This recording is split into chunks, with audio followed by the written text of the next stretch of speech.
प्रतीक दिल्ली में joint family के साथ रहता था, लेकिन जॉब की वजह से अपनी माँ के साथ दूसरे शहर में शिफ्ट हो जाता है, जहाँ उसकी प्रीति के साथ लव मैरिज हो जाती है, जिस पर बहू को नापसंद करते हुए उसकी माँ पूरा समय प्रीति को परेशान करने के तरीके निकालती रहती है।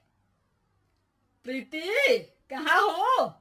सुबह का नाश्ता दोपहर में खिलाओगी क्या? इसमें प्रीति और प्रतीक ऑफिस जाने के लिए तैयार हुए कमरे से बाहर आते हैं, जिसे देख सास प्रीति पर भड़कने लगती है। महारानी, तुम सुबह सुबह तैयार होकर घर का सारा काम छोड़कर कहाँ चल दी? जी वो ऑफिस। है? तुम ऑफिस से जाओगी तो घर में जो सफाई, नाश्ता, खाने का काम है वो क्या मैं करूंगी? माँ, मैंने उससे वादा किया था कि वो जॉब कंटिन्यू कर सकती है। अरे वाह जी वाह, दोनों आपस में सलाह कर फैसले ले लिए। मैं क्या यहाँ बेवकूफ बैठी हूँ? मुझसे पूछना किसी ने जरूरी नहीं समझा? मम्मी, आप फिक्र ना करें, मैं आज ही रेजिग्नेशन दे दूंगी। प्रीति ऑफिस के लिए चली जाती है और अगले दिन से जॉब छोड़ घर के कामों में लग जाती है, लेकिन साथ ही उदास भी रहने लगती है, जिसे देख प्रतीक को अच्छा नहीं लगता। मुझे पता है तुम्हें अपनी जॉब कितनी पसंद थी। आई एम सॉरी प्रीति। अरे कुछ नहीं होता, बस मम्मी खुश रहनी चाहिए। अब प्रीति अपनी सास को खुश करने और उनका दिल जीतने की जी तोड़ कोशिश करती रहती है, पर सास कभी उसे सीधे मुंह बात तक नहीं करती। इसी तरह दिन बीतने लगते हैं। एक शाम प्रतीक ऑफिस से परेशान घर वापस आता है।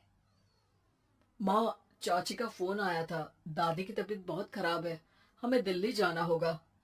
पति की बात सुन प्रीति तो पैकिंग शुरू भी कर देती है, पर माँ वहीं भूत बनी खड़ी रह जाती है। लगता है मम्मी अपनी सास से बहुत प्यार करती हैं, तभी उनके बीमार होने की खबर सुन शॉक में आ गई। ये प्यार नहीं, परेशानी है। तुम तो ऐसे सोचो कि अब से जब तक दिल्ली में हो तुम्हारे अच्छे दिन शुरू। अच्छा, ऐसा क्या है दिल्ली में? वो तुम्हें कुछ ही घंटों में पता चल जाएगा। सास के रिएक्शन और पति की बात से कंफ्यूज्ड प्रीति दोबारा पैकिंग में लग जाती है, जिसके बाद कुछ घंटों का सफर तय कर तीनों दिल्ली पहुंच जाते हैं, जहां घर के अंदर पहुंचते ही लोगों की भीड़ देख प्रीति परेशान हो जाती है। हे भगवान, इतनी भीड़! प्रतीक, कहीं तुम्हारी दादी को कुछ हो तो नहीं गया ना? पागल, ये भीड़ नहीं, मेरा परिवार है। क्या इसे तुम परिवार कहती हो? अरे इसे तो जिला घोषित कर देना चाहिए। तुम्हारा परिवार का तो अपना पर्सनल बिग बॉस बन सकता है। हैरान परेशान प्रीति परिवार वाले सदमे से बाहर निकली भी नहीं होती कि सिर पर पल्ला रखे शांत तरीके से सबके साथ बात करते हुए अपनी सास को देख उसे दूसरा सदमा लग जाता है। हाय राम, ये मम्मी का ऐसा भी कोई रूप है? ये तो मुझे पता ही नहीं था। ये तुम्हारी सास का ससुराल है। तभी प्रतीक की बहन बोल पड़ती है, यहाँ आपको ऐसी ऐसी चीजें देखने मिलेंगी जो सपने में भी सोची नहीं होगी। हाँ, ये कुछ दिन तो बहुत इंटरेस्टिंग लग रहे हैं। सब एक साथ दादी के कमरे में जाते हैं, जहाँ पहुंचते ही उसे दादी की आवाज सुनाई देती है। क्यों रे, सास से मिलने की फुर्सत मिल गई? दूसरे शहर जाकर छूट क्या मिली? तुम तो भटकता पंछी बन गई। इतने समय में ये तक नहीं पूछा कि जिंदा भी हूँ या मर गई। प्रीति की सास अपनी सास के पैर छूती है। अरे कैसी बात कर रही है मम्मी, आपको तो मेरी उम्र भी लग जाए। अरे बस कर, ये झूठी उम्र देने वाली बातों का दिखावा न कर। तेरा बस चले ना तो जो मेरी बची कुची जिंदगी है वो भी अभी खत्म कर दे। अरे बहू कहाँ है? इस पर सास प्रीति को दादी से मिलवाती है। दादी प्रीति को बहुत प्यार देती है। क्यों बहू, तेरी ये सास परेशान तो नहीं करती ना? अगर करती है तो अभी बता दे, मैं इसकी क्लास लगा दूंगी। अरे कैसी बात कर रही है माँ जी, भला मैं क्यों किसी को परेशान करूंगी।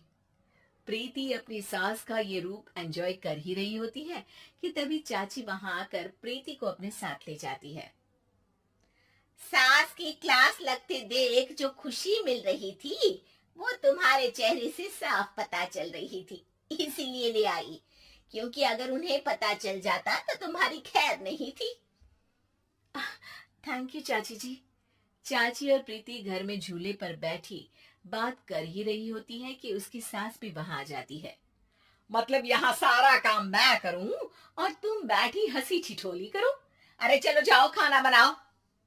सास प्रीति को डांट कर काम करने भेज देती है, जिसे दादी देख लेती है और एक बार फिर सासू माँ की क्लास लग जाती है, जिसे पूरा परिवार मजे से खड़ा होकर देखने लगता है। क्यों रे, मैंने तुझे काम बोला और तू उस बच्ची को परेशान कर रही है। सास की कोई इज्जत रह गई है इस घर में या नहीं? यहाँ खुद की सास होते हुए भी ज्यादा बड़ी बन रही है। अब नहीं मम्मी जी, मैं तो बस थोड़ी मदद के लिए बोल रही थी। सास रसोई में जाकर काम करने लगती है और दादी प्रीति को लेकर वहां से चली जाती है। इसी तरह एक हफ्ता बीत जाता है, जिसमें दादी अपनी बहू को डर, इज्जत और प्यार का फर्क समझाती रहती है और प्रीति उसका मजा लेती है। वापस जाते हुए दादी प्रीति और उसकी सास दोनों को अपने पास बुलाती है।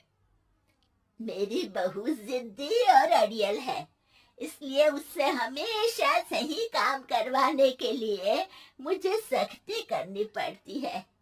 लेकिन तुम्हारी बहू अच्छी है, तेरी खुशी के लिए वो अपनी जॉब और सपने भी छोड़कर घर में बैठी है। अपनी बहू के साथ प्यार से रहो।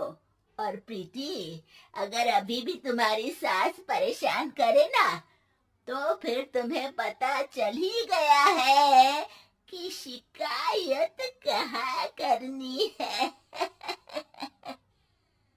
जी, अपनी सास के ससुराल में उनकी सासू माँ के पास।